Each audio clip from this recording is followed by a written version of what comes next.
Identity crisis जो हम लोगों ने नो वे होम में देखा वो कॉमिक्स में होता रहता है हीरोज के साथ टाइम टाइम पे। पर जैसा तुम थंबनेल में देख ही चुके होगे, आज की जो स्टोरी है वो है आइडेंटिटी क्राइसिस कॉमिक से। और ये स्टोरी बस डार्क नहीं है बल्कि ऐसी है जिसे डीसी फैंस भी गालियां देते हैं। तो हेलो वेबटास्टिक फैंस, मेरा नाम है सत्यम मिश्रा और आप चाहो तो मुझे प्यार से मिस्टर वेब भी बुला सकते हो।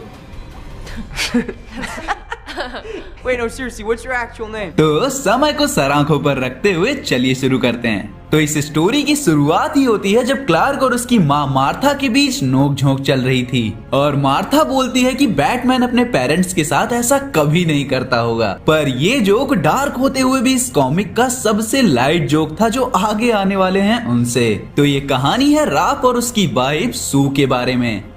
राफ एक्चुअली मिस्टर फैंटास्टिक जैसी पावर्स वाला हीरो था और ये जो 2-3 पैनल थे जिसमें राफ बताता है कि वो अपनी वाइफ से और उसकी वाइफ उससे कितना प्यार करते हैं, ये इस कॉमिक के सबसे स्वीट मोमेंट्स में से एक था। लेकिन फिर वो बाद में बोलता है कि उसे डर भी लगता है क्योंकि उसकी आइडेंटिटी लोगों को पता है, तो उसकी वाइफ पे हमेशा खतरा बना रहता है। अब उसकी वाइफ सू सुपर हीरो ना होते हुए भी जस्टिस लीग का ही एक पार्ट थी, तो सब उसकी प्रोटेक्शन के लिए कुछ न कुछ किए हुए थे। लेकिन आप तो जानते ही हो कि जब खतरा आता है तो कोई उसे टाल नहीं सकता।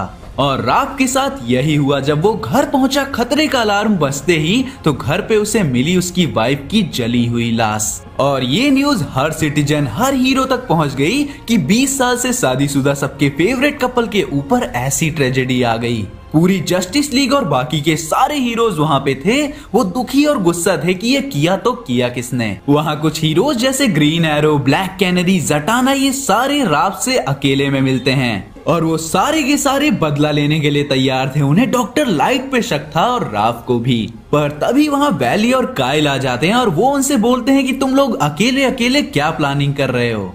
और तब राफ को बताना पड़ता है कि आखिर क्यों वो डॉक्टर लाइट पे ही शक कर रहा है। तो जब हीरोज पास्ट में किसी से फाइट कर रहे थे तो वहाँ डॉक्टर लाइट उनकी सैटेलाइट में आ गया था। किसी को पता नहीं वो क्या चाहता था, लेकिन फिर उसे वहाँ दिखी सू, राफ की वाइफ। सू सारे हीरोज को अलार्म से बुलाकर उसे धमकाती है। डॉक्टर लाइट ऐसा विलन है जो टीन टाइटंस तक से नहीं जीत सकता, जस्टिस लीग और बाकी हीरोज तो दूर की बात है। वो बस वहाँ तारे देखने के लिए थी, लेकिन डॉक्टर लाइट उसे नीचे गिराता है और उसके साथ जबरदस्ती करने लग जाता है। बैरी यानी पुराना फ्लैश वहाँ इतनी जल्दी भागा कि किसी को दिखा भी नहीं कि डॉक्टर लाइट ने किया क्या, जब तक उन्होंने सू और उसके फटे हुए कपड़े नहीं देखे। राफ सू को लेकर हॉस्पिटल भागता है और यहाँ डॉक्टर लाइट सारे हीरोज को धमकाता है कि वो सू और उसकी फैमिली को ढूंढ के फिर से रेप करेगा और बाकी हीरोज वहाँ आए उससे पहले जटाना उस विलन डॉक्टर लाइट की सारी मेमोरीज मिटा देती है ताकि वो फिर से कभी ऐसा ना करे और उसकी पर्सनैलिटी चेंज करके उसे टाइटन से लड़ने वाला एक नॉर्मल छुछुंदर टाइप का विलन बना देती है। पर वो सारे डॉक्टर लाइट को मारने निकल पड़ते हैं। पर ऑटोप्सी करने के बाद डॉक्टर बारबरा को कॉल करके बोलता है कि उन्हें रोको, सू को डॉक्टर लाइट ने नहीं मारा। पर वहाँ डेथ स्ट्रोक भी होता है, सब में लड़ाई होती है और डॉक्टर लाइट को अपना पूरा अतीत याद आ जाता है। पर तभी जस्टिस लीग वहाँ आकर उन्हें सब कुछ सच बता देती है। पर ये चीज यहीं खत्म नहीं होती। एटम की वाइफ को ऑलमोस्ट सुसाइड से मारा जाता है। सुपरमैन की वाइफ को वार्निंग लेटर भेजा जाता है और दुनिया भर के हर हीरो को पैगाम दे दिया जाता है सारे विलन्स को पकड़ने का, कोई भी ना छूटे, क्योंकि उनकी आइडेंटिटी, उनकी फैमिली सब खतरे में थी।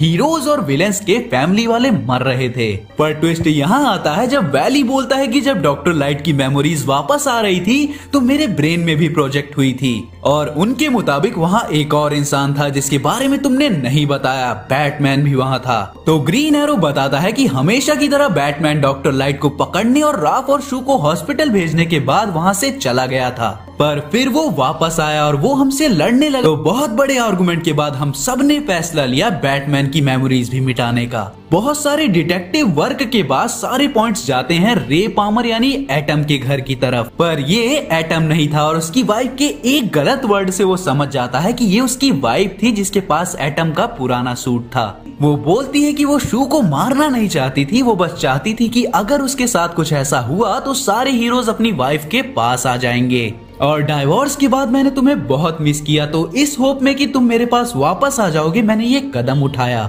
और उसके बाद खुद पर कभी डाउट नहीं आया, इसलिए खुद को मारने की भी कोशिश की और ऐसे ही उन सारी मौतों के लिए खुद को डिफेंड करती रही। और इस कहानी का अंत ऐसे हुआ जहाँ कई जाने गई और कई हीरोज अब हीरोज नहीं बनना चाहते थे क्योंकि विमेन।